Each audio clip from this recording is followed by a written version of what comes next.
آسانی والے مسئلے کو اختیار کرتے تھے، آپ نے حضرت ابو بکر رضی اللہ عنہ کے مشورے کو ترجیح دی اور فدیہ لے کر چھوڑ دیا۔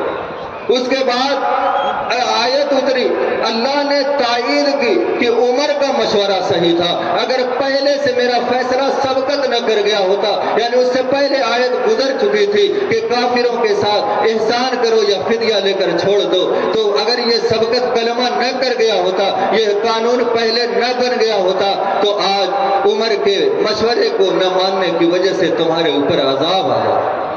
تو کافروں کے لیے صحابہ کرام سخت تھے، مگر آپس میں ایک دوسرے کے لیے رحیم تھے، ایک دوسرے کے لیے نرم دل تھے۔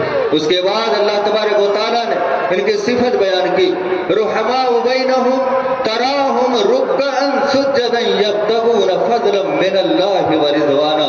تم ان کی زندگی کو اگر دیکھو گے تو کبھی رکوع میں پاؤ گے، کبھی سجدے میں پاؤ گے، ان کے پیشانیوں پر سجدوں کے نشانات پاؤ گے، یعنی ان کی زندگی میں عبادت ہی عبادت ہے، ریاضت ہی ریاضت ہے، اور یہ جتنے بھی عمل کرتے ہیں اللہ رب العالمین کی خوشنودی کے لیے کرتے ہیں، اللہ کی رضا کے لیے کرتے ہیں۔ زندگی کے کسی مرحلے میں ریاکاری ان کے پاس سے بھی نہیں گزرتی، ہر عمل کو خالصتاً للہ کرتے ہیں، اللہ کی رضا کے لیے کرتے ہیں۔ یہ خصوصیت ہے صحابہ کی، ورنہ آج کے معاشرے میں آپ دیکھیے، اگر آدمی نماز پڑھتا ہے تنہائی میں تو نہ اس کا رفع دین صحیح ہے، نہ اس کا رکوع صحیح ہے، اور بڑی جلدی سمیٹ کے بھاگتا ہے، مگر لوگوں کے سامنے پڑھتا ہے تو رفع دین بڑا خوبصورت ہوتا ہے، اور ہاتھ باندھنے کا طریقہ بڑا خوبصورت ہوتا ہے، کھڑے ہونے کا طریقہ بڑا خوبصورت ہوتا ہے، ہر چیز بہترین کرتا ہے، مگر جب تنہائی میں ہوتا ہے تو ایسی نماز پڑھتا ہے کہ کوئی دیکھے تو تعجب کرے کہ اس نے نماز پڑھا یا کوئی اور عمل کیا۔ یہ ہمارا معاملہ ہے۔ یہ خصوصیت صحابہ کی تھی کہ چاہے وہ جلوت میں ہو یا خلوت میں ہو، ان کی عبادت کا جو انداز لوگوں کے سامنے ہوتا تھا وہی تنہائی میں ہوتا تھا، جو خلوص مجمع میں ہوتا تھا وہی تنہائی میں ہوتا تھا۔ یہ طریقہ اور یہ خلوص اور یہ انداز بہت کم ڈھونڈنے میں ملے گا۔ صحابہ کو سمجھنے کے لیے ہمیں ان اعمال پر اتار کر دیکھنا ہوگا۔ آج لوگ صحابہ کرام کی زندگی پر تان و تشنیع کی کوشش کریں۔ کون لوگ؟ وہ صحابہ کرام جنہوں نے اپنے منہ کے نوالے دوسروں کو دے دیے، جن کی خصوصیت اللہ نے بیان کی، وَيُؤْثِرُونَ عَلَىٰ أَنفُسِهِمْ وَلَوْ كَانَ بِهِمْ خَصَاصَةٌ۔ اللہ کے نبی صلی اللہ علیہ وسلم کے ایک صحابی نبی کے سامنے مجمع بیٹھا ہے، ایک مہمان باہر سے آئے ہیں، نبی نے کہا میرے اس مہمان کو کون کھلائے گا؟ ابو طلحہ انصاری رضی اللہ تعالیٰ عنہ نے کہا میں لے کر کے اپنے گھر چلتا ہوں۔ مالدار صحابی تھے، مگر یاد رکھیے کبھی کبھی انسانوں کے ساتھ یہ معاملہ ہو جاتا ہے کہ جب وہ کوئی اہم کام کرنے چلتا ہے تو اس کے سامنے کوئی ایسی اڑچن آ جاتی ہے، یہ دنیا کا معاملہ الٹا ہی رہتا ہے۔ یہ مالدار صحابی جب مہمان رسول کو لے کر اپنے گھر پہنچے، اپنی اہلیہ سے پوچھا کہ ان کو ضیافت کے لیے کیا گھر میں ہے، تو انہوں نے کہا بچوں کے کھانے کے سوا کچھ نہیں۔